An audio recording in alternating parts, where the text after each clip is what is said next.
Nous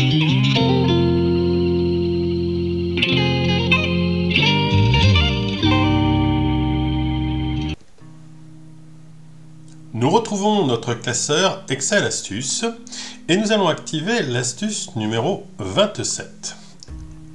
Je clique sur le bouton rouge et la feuille 27 s'ouvre. J'ai ici un tableau avec un certain nombre d'élèves et des évaluations. Et pour chacune de ces évaluations, il y a une note. Par contre, il y a eu des absents. J'ai donc parfois des cases vides qui indiquent qu'il n'y a pas eu de note. J'aimerais éviter d'avoir ces cases vides et je souhaite mettre à la place un message en indiquant « absent ». Mais j'aimerais être le plus efficace possible et ne pas louper certaines cases. Donc, je voudrais travailler le plus efficacement possible. Pour cela, je vous propose l'astuce suivante qui est « on va saisir un texte qui va alimenter plusieurs cases en même temps ». Pour cela, je me positionne dans une cellule au hasard de mon tableau. Par exemple ici, en E11. J'effectue la combinaison de touches CTRL-A pour sélectionner l'intégralité de mon tableau. Puis, j'appuie sur la touche du clavier F5.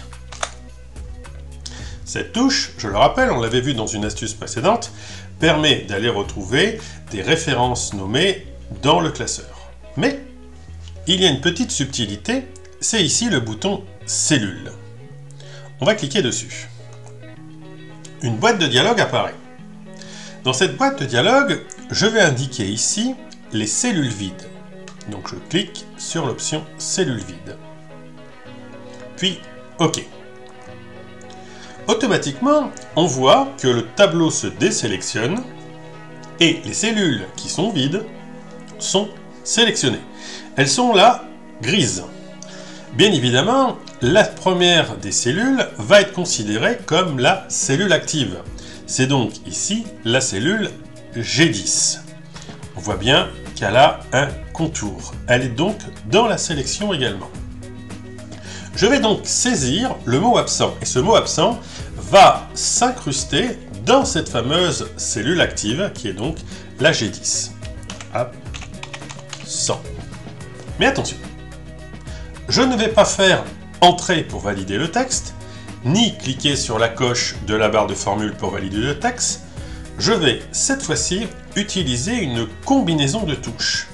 Et en l'occurrence, je vais faire CTRL Entrée.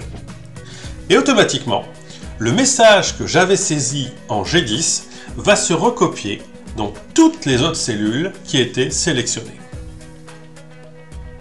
Je suis donc sûr que toutes les cellules vides sont complétées et qu'elles ont toutes le même texte.